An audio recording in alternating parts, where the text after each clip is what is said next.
Hey friends, today I'm going to show you the only one other tractor skill that I've managed to figure out since we've been living out here at Ramey Vines and Homestead times.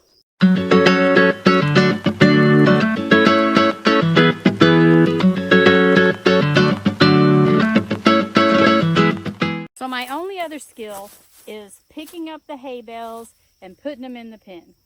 And it sounds kind of simple. I'm maybe not, I'm mechanically challenged, and the forward and backwards of a tractor, it's not the easiest thing for me to do. But I'm going to show you a little glimpse of that today, picking up hay bales and putting them in the pen.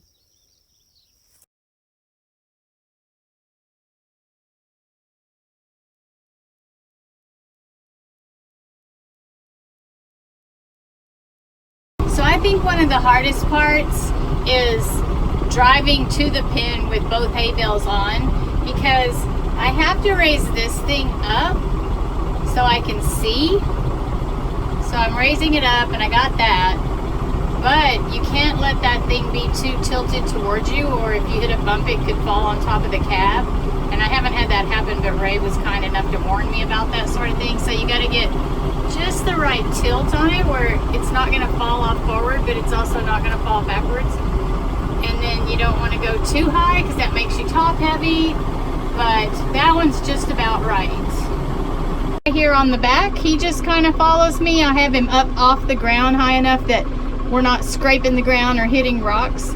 And then I just make my way to the pen where the hay lives. That's where they all go. So I just have to rinse and repeat about 20 more times. And we'll have some hay stored up for the winter. Life and times at Ramey Vines and Homestead times. There we go, I did it. All those bales. Well, all the fresh looking ones I did. But anyway, I didn't do too bad on the rows. You know, they get a little bit crooked sometimes, but I pushed them on, smashed them in together so more will fit. And I'm really proud of myself. I put up the hay today. Nice job, Amy.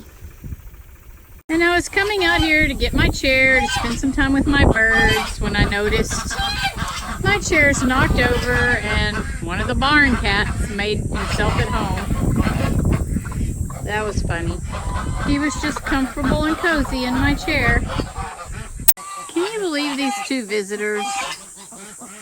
I have two buzzards that hang out in the bird pen. Hey guys! Yeah, these two buzzards. I mean, it's kind of handy when something around here does die, or like we kill a rattlesnake or something, we throw it out there and those guys are there to clean it up. But mostly they just hang out with the birds, drinking their water, hanging out with them. It's really kind of funny. I call them Buzzard Billy and Buzzard Willie. I think they were babies that were born in our barn. They may move on when they're older. But it's really funny that I have pet buzzards, basically. They're not very pretty, though. I don't know that I would pet them. Why are all of y'all being so noisy? You just always are? So I've been getting eggs from this really sweet little spot. The ducks lay there, but it looks like this hen's trying to lay there too.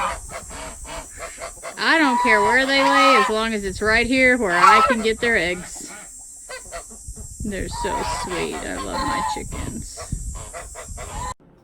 Hey, welcome to my kitchen. I wanted to show you my process today for making the pepper powders that I make. I'll use them all year long in chilies and soups, and I love using pepper powder when I make candies at Christmas time. I'll melt the chocolate and dip whatever, peanuts, pretzels, whatever I'm dipping in chocolate. And then I'll sprinkle a little bit of pepper powder on top with some coarse sea salt, and it just makes a spicy, salty treat with the chocolate and nuts or pretzels, whatever I'm dipping. But my process is to first dehydrate the peppers. These are a couple of ghost peppers that I brought in from this morning. I like to grow ghost peppers, but they are so hot. I can't really use them in much, you know, just straight dishes and cooking. They're just too hot. But when I dehydrate them and make a fine powder out of them, I can use just a small amount to get that spicy and that hot flavor without it being so overwhelming. A ghost pepper does dry red and shriveled. There are different colors. I did grow red this year. And I cut them up in pieces about 1/4 of an inch thick, just small pieces. And I put them in my dehydrator. Now, this is an older school dehydrator. I really want one of the new Excaliburs that's square with all the nice trays. But this one just keeps working. And I'm big on why would I spend the money on a brand new dehydrator when I have one that works really well and just keeps working year after year. So it does, the top is the heat part that just blows down onto all the trays. And it does come with lots and lots of trays. Today, with just a couple of ghost peppers, I am not going to use this many trays. I could probably get away with just one tray, but I feel like that would be way too much heat on, you know, just such a small amount. So I'm going to put all my little slices on one tray, and then I'm going to have a tray on top and a tray on bottom, just to have some good circulation top and bottom. Just seems like it's just more good air circulation to me. And I look up on Google, I Google like time frames for peppers. I'm sure that this came with a instruction manual that had the time frame, but I haven't seen it in years. I don't know where it is. I've had this dehydrator for probably 15 years. And so anyway, I Googled that about 4 to 6 hours on 115 degrees, which the setting is up here on top, works, and it does. So I've already done this, and I did this for 6 hours and got these nice crunchy little ghost peppers dehydrated. They're just crunchy and ready to roll. And what I'm going to do to make the powder of them is just use a grinder. Now, I do grind my own coffee beans in one of these, but I have one for coffee beans and one just for making these powders and other herbs that I use, and of course wash really good in between, especially after the powder. But it only takes a few whirs. It also takes electricity. How fun is that? So I put the dried ghost peppers in my grinder. Just a few seconds. I still see an awful lot of big pieces there, and I really want it more of a powder, so I'm going to grind more.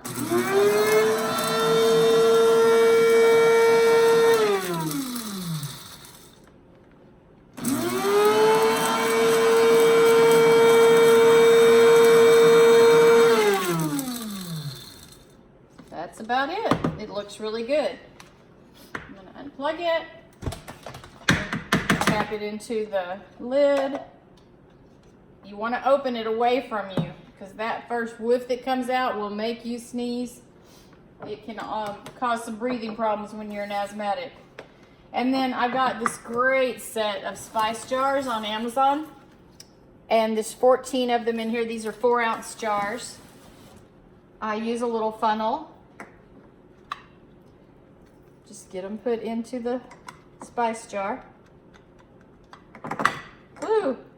I can smell the heat in that pepper. And then I labeled it ghost pepper. That was all it was, from about 2 peppers. So all season I'll just keep adding and adding until I have me a good jar full of ghost pepper powder that I can use when I want something nice and hot and spicy.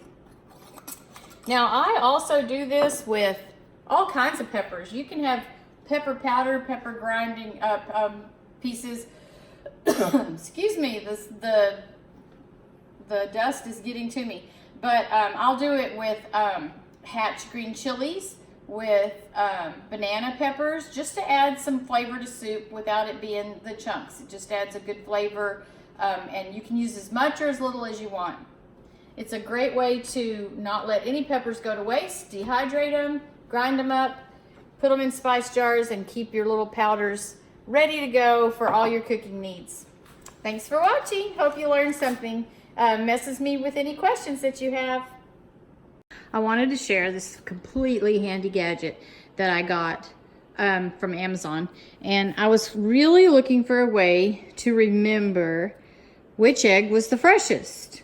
I would bring all my eggs in and usually put them in that basket like the duck eggs you can see there, and all my seeds that I'm going to plant this fall, by the way. And this is today's tomato stuff. And one orange lunchbox bell pepper just for snacking. But anyway, back to the eggs. So then I saw this and I thought it was the coolest thing. So when I go out and I get my eggs for the day, I put them here on the top, and I always pull from the bottom when I go to cooking, and the other ones just make their way down. So I add stuff in on the top, take from the bottom for the freshest eggs possible, or I mean, you know, to keep the eggs fresh as possible, and they just tumble down, and I use them that way. Isn't that cool? I love that thing. It's like $17 on Amazon. I thought I'd just wrap this short video up with a short walk through the garden today. Kajari melons are coming along great. I showed you their little nets last week. I got them all tied up, the ones that were close to being ready. I lost another one to a cat. Didn't even realize it was starting to get ready and didn't get it tied up, and it fell and broke open, and the cats came and ate it again. But just can't seem to get enough of these Kajari melons. I come out here and just awe at them every day. It's so fun. Plus, I love the way they taste. And then my noodle beans, these longer ones that I'm letting dry, some of them are getting pretty dry. Let me get you out of the sun. You can tell it's getting like a harder shell around it. And as soon as it's dry, I'm going to take them in for seeds and save them. These are starting to get pretty dry, but those are the ones I'm saving. And then it's still making all along the way on both sides, and I'm still getting some for harvesting and enjoying in the kitchen. My peppers are coming along really great. Looks like I might have a habanero hiding in there to pick. It's still got a little green on it. I think I'll give it a little bit longer. But rather than going plant by plant, I definitely wanted to show you what was new in the garden. Let's walk this way. Ray has built me a new bed for fall, for my fall garden. I just need to get it filled up with dirt. It's time, instead of using the wooden bracing, he used rebar along the way to hold, and just bent old tin. And we have quite a supply of old tin around this farm from old barns and buildings that are falling, and we go get the tin. So he just bent it, supported it with rebar and these posts on the sides, which he was like, do you want me to cut them off and make them even? And I'm like, no. I can use them for tying, you know, or zip tying trellises onto them, or tying strings across. I can use them for something. Or I could just hang a tire on them and make a planter that would be pretty. But I asked him to go ahead and leave those. And then I started filling up with soil. I just pick up a few bags of soil here and there when I find a good deal.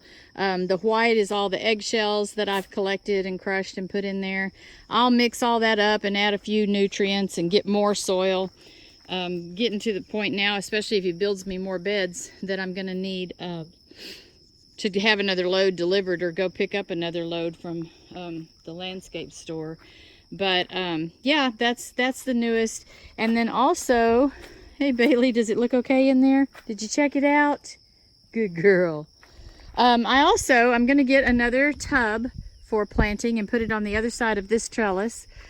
Ray bought me this little seated arched bench a couple of years ago for our anniversary, or maybe it was Mother's Day. But I just hadn't found a really good place for it to be. And finally dawned on me, if I just get one more tub, put it on the other side to even it out, I can grow things in the tub that'll climb up over it. So that's going to be a real pretty little site and a real pretty little sitting place in the garden. Right now I have my garden cart out here with some seeds on it for my fall plants. And this is what's come up. It's very exciting. I'm growing some Chinese spinach that's a multicolored, beautiful spinach. You can already see that it's going to be getting lots of its color. I'm growing Romanesco broccoli, and it's all coming up quite well. I'm growing Galilee spinach, which is pretty traditional green spinach. Only one's come up, and I've had these in here about a week. It does say a 7 to 14 day seed period, but since one came up so well, I got to thinking, man, I might have had a batch of, not so good seeds, or maybe they got too dried out. So I went ahead and stuck new seeds in those yesterday, and I hope to see those surfacing soon. My bok choy is coming up. My scarlet kale, only one came up right there. So again, I reseeded yesterday. I do think they might have gotten dried out. There's some more Chinese spinach and then Galilee spinach that also didn't come up. It could be a seed thing, but anyway, I replanted. But what I've done here is I've got the little 2-inch pots, and I'm watering them, bottom watering them. I mist spray the top to keep that soil nice and wet, and then I bottom water from these awesome trays. These trays are from Bootstrap Farmer, and you can just Google Bootstrap Farmer, and they have all kinds of garden supplies. And they came to me right off the bat. They even do have a link on Amazon to their products. I highly recommend their products. These trays are sturdy as all get out. They're not like those little flimsy ones when you buy starts in the nursery and bring them home. I do save all of those for seed starting, but these have just proven to be much more sturdy. You just wash and clean them off season by season and reuse. So that's my fall garden getting going. These are not for the fall garden. These are going to be for my entryway gate out at the county road. These are a very drought tolerant red bird of paradise plants. And it's interesting, like I was in South Padre Island last year and saw these bushes with a beautiful bloom on them. And I just grabbed a couple of dried seed pods from a parking lot that had these in them. And I'm like, what the heck, let's try it. And sure enough, every one of them came up. It's going to be a beautiful entryway out at my gate to have these blooming, very drought tolerant plants. We'll see how that goes. Anyway, I just wanted to thank you all for coming along with me today. I hope you enjoyed my tractor and the garden and the birds, and stay tuned again for another episode from Ramey Vines. Thank you guys for joining. Bye-bye.